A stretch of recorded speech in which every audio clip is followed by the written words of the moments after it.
அன்பர்களே வணக்கம்.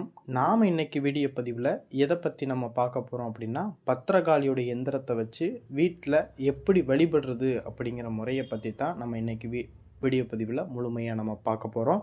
வீடியோ பதிவுக்குள்ளே போகிறதுக்கு முன்னாடி நம்மளுடைய சிவருத்ர மகாகாளி அருள்வாக்கு பீடம் சேனலை சப்ஸ்கிரைப் பண்ணாதவங்க சப்ஸ்கிரைப் பண்ணிக்கங்க. அதாவது இந்த பத்ரகாளி யார் அப்படின்னு பார்த்தீங்கன்னா, தசமகா வித்யாக்களில் முதல் தேவியானவள் பத்ரகாளி. சரிங்களா?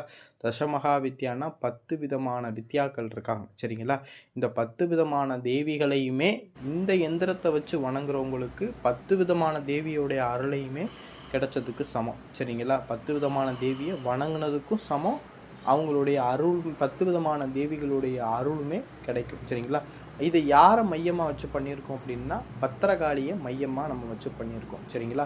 இந்த எந்திரத்தை பார்த்திங்கன்னா, அதாவது பௌர்ணமி நாள் அன்னைக்கு இந்த எந்திரத்தை வச்சு வாங்கி வழிபடுறவங்க ஒவ்வொரு பௌர்ணமி நாள் அன்னைக்குன்னு இந்த எந்திரத்துக்கு ஒரு தலை வாழை இலையில், அந்த வாழை இலையிலேயே 10 விதமான 10 பேருக்குமே அந்த வாழை இலையில் கொஞ்சோண்டு சக்கரை பொங்கல் வச்சு ஒரு சக்கரை பொங்கல் ஒரு கரண்டி மட்டும் வச்சுக்கணும். சரிங்களா? வச்சுக்கிட்டு ஒரு தேங்காய், ஒரு வெத்தலைப்பாக்கு, வாழைப்பழம் அப்படின்னு சொல்லி 10 விதமான தேவிகளுக்குமே 10 தேங்காய் இந்த மாதிரி வச்சு அந்த எந்திரத்துக்கு நீங்கள் பூஜை போட்டுக்கிட்டு வந்துக்கிட்டு இருந்தீங்க அப்படின்னா, அந்த பத்திரகாளியுடைய அருள் உங்களுக்கு பரிபூரணமாக கிடைக்கும். சரிங்களா?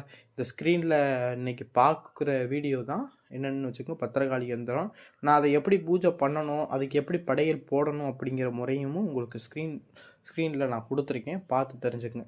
அதே போல் இந்த பத்திரகாளியை வழிபடணும்னு விருப்பம் உள்ளவங்க நம்மளுக்கு ஸ்க்ரீனில் கொடுத்துருக்கூடிய நம்பருக்கு தொடர்பு கொண்டு இந்த எந்திரத்தை வாங்கி நீங்கள் வழிபாடு செய்யலாம். சரிங்களா? இந்த எந்திரம் வேணுங்கிறவங்க நம்மளுக்கு தொடர்பு கொண்டு இந்த எந்திரம் வாங்கிக்கலாம். நன்றி, வணக்கம்.